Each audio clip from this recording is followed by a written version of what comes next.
의로움의 이유, The Reason for Righteousness 라는 제목으로 우리 잠시 시간을 갖고자 합니다. 제가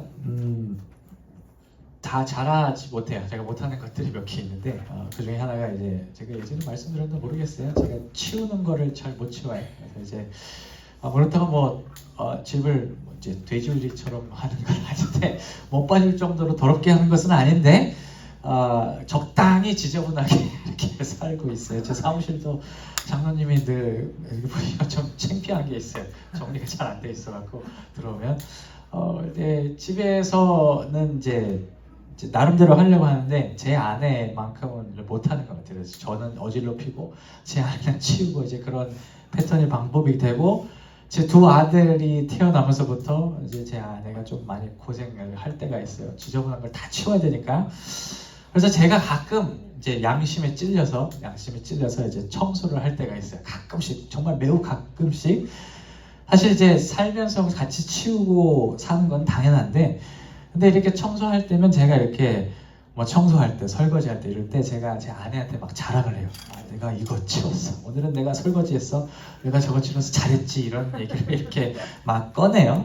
근데 이제 순수하게 더러운 것을 치운다는 생각보다는 칭찬받기 위해서 이렇게 청소할 고개를 끄덕끄덕거리시는데 그런 모습들을 제가 살아가면서 이제 발견해요. 물론 어쨌든 청소를 했으니까 그 결과에 대해서는 칭찬을 해줄 수는 있어요. 칭찬해 주셔야 돼요. 칭찬해 주셔야 되는데 그렇지만 그런 의도에 대해서는 마냥 칭찬을 해줄 수가 없을 거예요. 이게 뭐냐면 혼자 살면 누가 안 봐주면 청소 안 한다는 소리잖아요. 그러니까 그 의도 자체는 이렇게 칭찬을 못 해줄 것 같아요. 우리가 하는 어떤 행동이 과연 바른 것인가 아닌 것인가를 판단하기 위해서 우리가 살펴봐야 될 것이 있는데 그 중에 하나는 뭐냐면 그 행동, 제가 했는 어떤 청소라든지 하는 행동의 의도를 생각해 볼 필요가 있어요.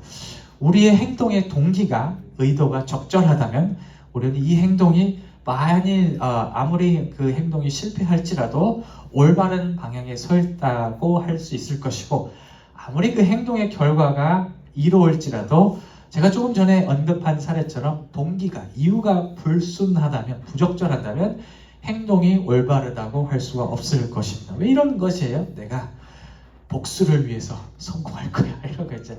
성공하는 것은 좋은데 그 이유가 복수를 하기 위해서. 너희가 나한테 뭐라 그랬지. 잘 내가 보여줄게. 라는 어떤 그런 마음으로 성공하는 것은 그 의도 자체는 우리가 생각을 해봐야 될 필요가 있는 거예요. 오늘 본문에서는 말이죠. 이 동기의 중요성에 대해서 다루고 있어요.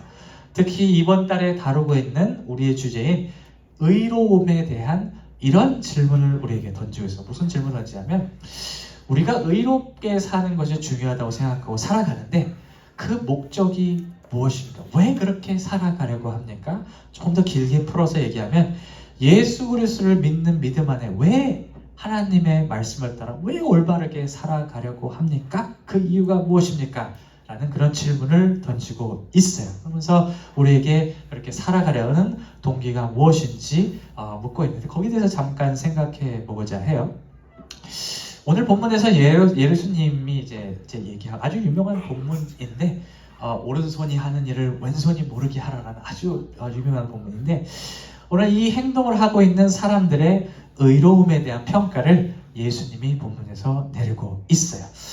이 평가의 대상이 되는 사람들이 아마 유대인 지도자들인 것 같아요. 열심히 하나님을 믿는 사람들이었고 또 이 사람들이 이웃을 사랑하라는 그 하나님의 말씀을 따라서 구제, 그러니까 이제 도네이션이죠. 도네이션하고 서포트하는 것에 아주 열심인 사람들이었어요. 실제로 그 당시에 쓴 글들을 보면 이 옆에 못 사는 사람들 잘 돌봐주고 잘 서포트 해주라는 그런 말들이 유대인들 그 공동체 안에 잘 이렇게 돌고 있다는 것을 우리가 발견할 수 있어요. 오늘 말씀 그대로 내용이 발생하는 것이죠. 이 믿음을 가지고 남을 도와주는 것, 이것이 분명히 옳은 것이고 그렇기 때문에 의로운 행동이라고 평가할 수 있을 텐데 놀랍게도 예수님의 평가는 그렇지 않았습니다. 이들이 겉으로는 의로워 보여도 진정으로 그렇지 못하다는 그런 말에 평가를 오늘 말씀에서 하고 있어요. 예수님의 평가의 표면적 근거가 뭐냐면 그들의 의로움의 방향성이 남들에게 잘 보여지는 것에 향해져 있다는 것이에요. 우리가 1절, 2절 말씀 보면 그런 표현을 사용하시는데 우리 1절 한번 읽어보실까요? 시작! 사람들에게 보이려고 너희 앞에서 너의 의를 행하지 않도록 주의하라. 여기까지요. 그리고 2절도요. 빨간 줄로 튀어 있는 것만. 그 다음 거. 그 다음 거. 예. 빨간 줄로 쳐 있는 것만요. 사람에게 영광을 얻으려고 회당과 거리에서 하는 것 같이 너희 앞에 나팔을 불지 마라. 아멘.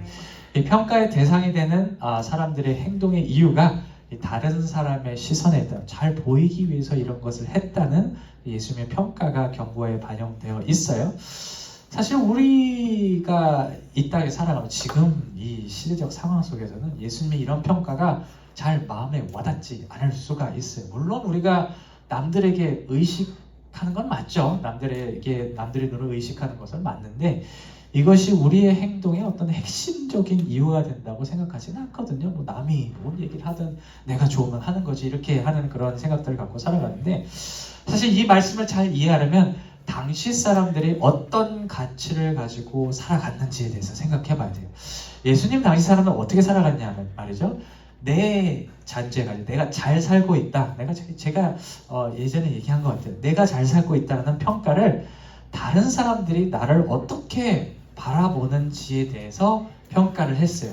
남들이 나에게 대해서 좋은 평가를 하면 내가 잘 살고 있구나 라는 그런 생각을 하게 됐고 반대로 내 평판이 좋지 않으면 내가 정말 쓸모없는 삶을 살아가고 있구나 라는 그런 생각을 갖고 있어요.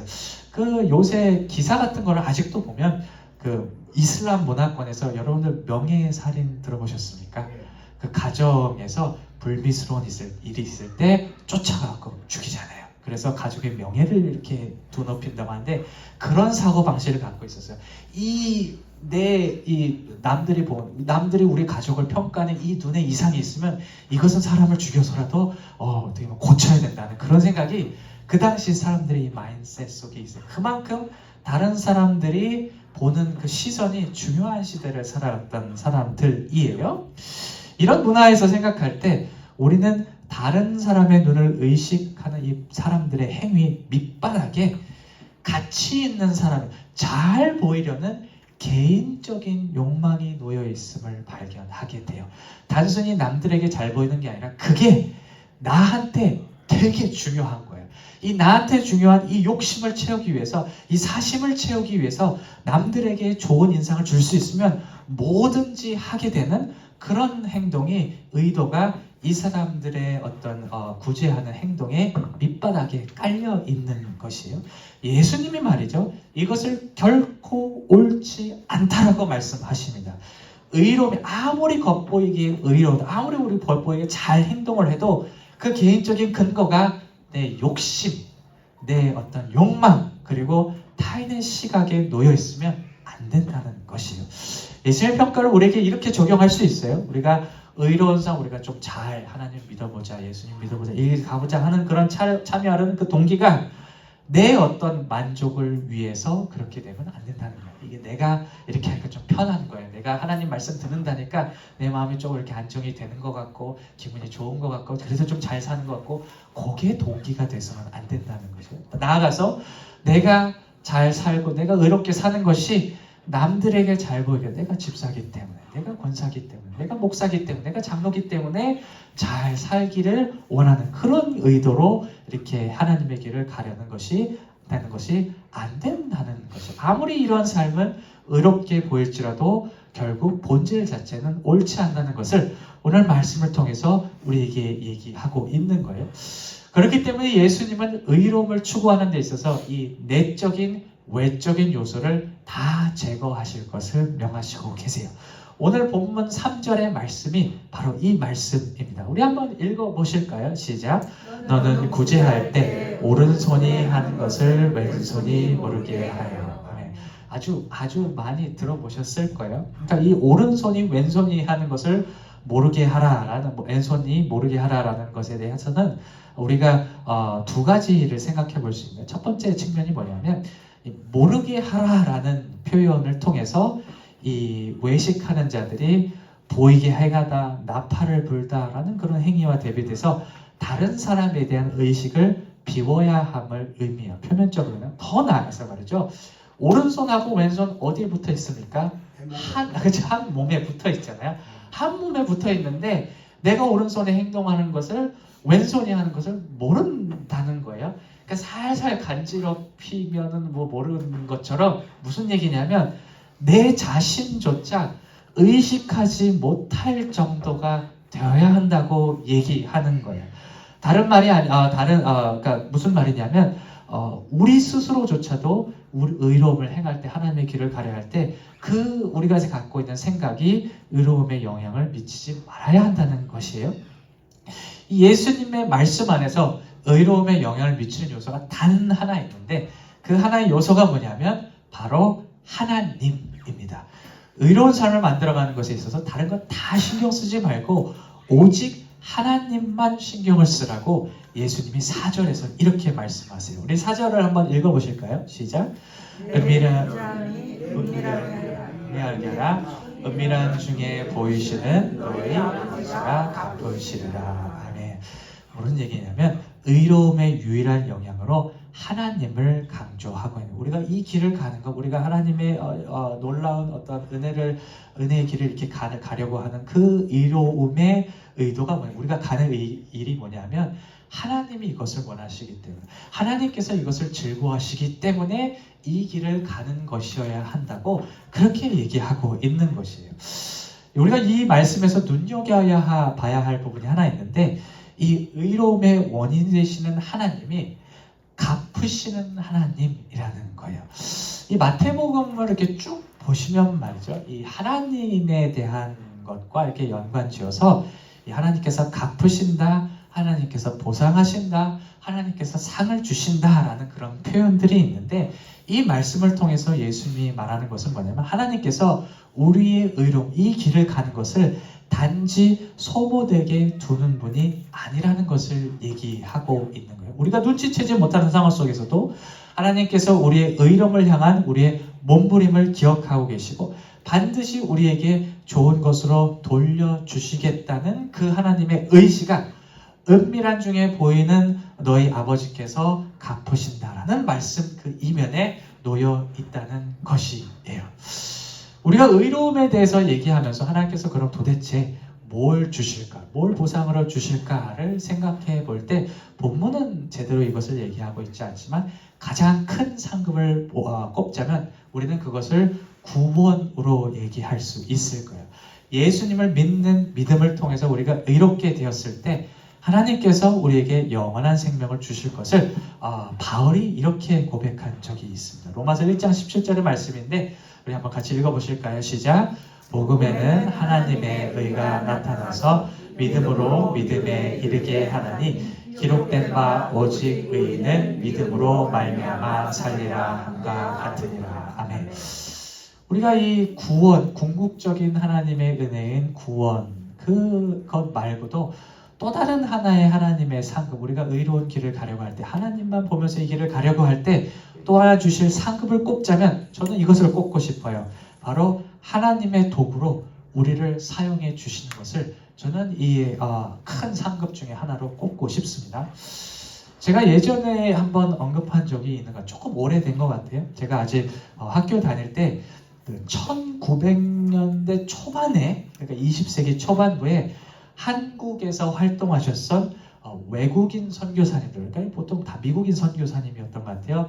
이 미국인 선교사님들이 1900년도 초반에 우리나라에서 활동하시면서 선교하시면서 작성했던 선교 소식지를 제가 이렇게 정리한 그 기회가 있었어요. 그때나 지금이나 교회는 똑같더라고요. 그때도 그때 사람들 100년 전 사람들도 서로 모이고 활동하고 그 가운데 잡음도 있고 도움도 필요하고 그런 소식들을 선교사님들이 막 이렇게 공유를 하고 있는데 그 기사들 중에서 유독 제 눈길을 끄는 소식이 하나 있었어요. 제가 한번 말씀드린 것 같아요. 무슨 소식이었냐면 바로 선교사님들이 우리나라에서 돌아가셨다는 소식이에요. 부고 소식이었어요. 그러니까 어떤 선교사님이 몇 년을 우리나라에서 사역하시다가 우리나라에서 돌아가셨기 때문에 와서 같이 예배드리고 기도하자라는 그 부고 소식들이 간간히 이렇게 있더라고요. 제가 그 기사를 보고 조금 마음이 좋지 않았던 게 뭐냐면, 왜 이 선교사님, 그 당시 100년 전이니까 우리나라 못 살 때잖아요. 우리나라 못 살 때 한국에 와서 다 떠나고 한국에 와서 왜 집도 돌아가지 못하고 그 땅에서 돌아가셨을까라는 그런 생각을 하니까 마음이 너무 안 좋은 거예요. 그래서 그 선교사님의 이름을 인터넷에 막 찾아봤어요. 막 찾아봤는데 정말 놀라운 일들을 하셨는데, 예를 들어서 병원을 세우고 학교를 세우고 그랬는데 남아있는 기록이 없어요. 거의 없어요. 열의 아홉은 이름조차 지금 남아있지 않더라고요. 그러니까 지금 기억하는 사람도 없고 빛도 어떤 영광도 없이 그냥 타지에서 그냥 죽어가신 거예요. 당시에, 그러니까 제가 한 7, 8년 전에는 이 사실이 이해 불가로 돌아왔어요. 아무것도 알아주지 않는데, 심지어 100년이 지난 지금도 알아주는 사람이 없는데 왜 그런 결정을 하셨을까? 라는 그런 생각을 갖게 됐는데, 시간이 지나면서 제가 이제 목회도 하고 학교도 섬기고 그러면서 이제 알게 된 사실 하나 있어요. 뭐냐면, 하나님이 나를 쓰신다는 게 그렇게 감격스러운 거더라고요. 이 쓸모없는 나를 하나님께서 뭘 위해 쓰신다는 그런 생각이 제 마음에 들어왔을 때 너무나도 이게 놀라운 감격이구나라는 생각이 들었고, 아마도 그 이름도 빛도 없이 사라지셨던 그 선교사님이 돌아가실 때 또 그런 마음이 들지 않았을까요? 나를 하나님의 나라의 도구로 사용해 주셨구나. 이것이 너무나 감사하다는 마음에 심지어 자신의 나라로 내팽개치고 돌아와서 그 땅에 살아가시면서도 아무런 문제 없이 오히려 기뻐하면서 살아가지 않겠는가, 그런 생각이 제가 들더라고요. 사실 우리 성경을 보면 말이죠, 바울도 비슷한 고백을 한 적이 있어요. 바울이 감옥에서 고생한 시절이 있었거든요. 막 매맞고 이제 죽음의 위기를 넘기는 이 순간 속에서 무슨 고백을 하냐면, 내 고생하는 이것이 그리스도의 복음을 위해서 사용하는 것이라면 그것으로 족한 것이다 라는 그런 말씀은 빌립보서 1장 20절에서 21절에서 전하고 있습니다. 우리 한번 읽어보실까요? 시작. 나의 간절한 기대와 소망을 따라 아무 일에든지 부끄러워하지 아니하고 지금도 전과 같이 온전히 담대하게 살든지 죽든지 내 몸에서 그리스도가 존귀하게 되게 하려 하나니, 이는 내게 사는 것이 그리스도니 죽는 것도 유익함이라. 말씀을 정리할게요. 우리가 그리스도를 믿는 믿음 안에 의로운 길을 걸어하는 것은 하나님께서 이를 원하시기 때문이라는 사실을 우리가 기억했으면 좋겠어요. 그리고 우리가 이 의로운 길을 걸어갈 때 하나님께서 우리 의로움을 땅에 떨어뜨리지 않으시고 가장 좋은 곳으로, 은밀한 곳에서 기억하시고 갚으신다는 사실을 믿고 살아가는 저와 여러분들이 되시기를 주님의 이름으로 기도합니다. 아멘.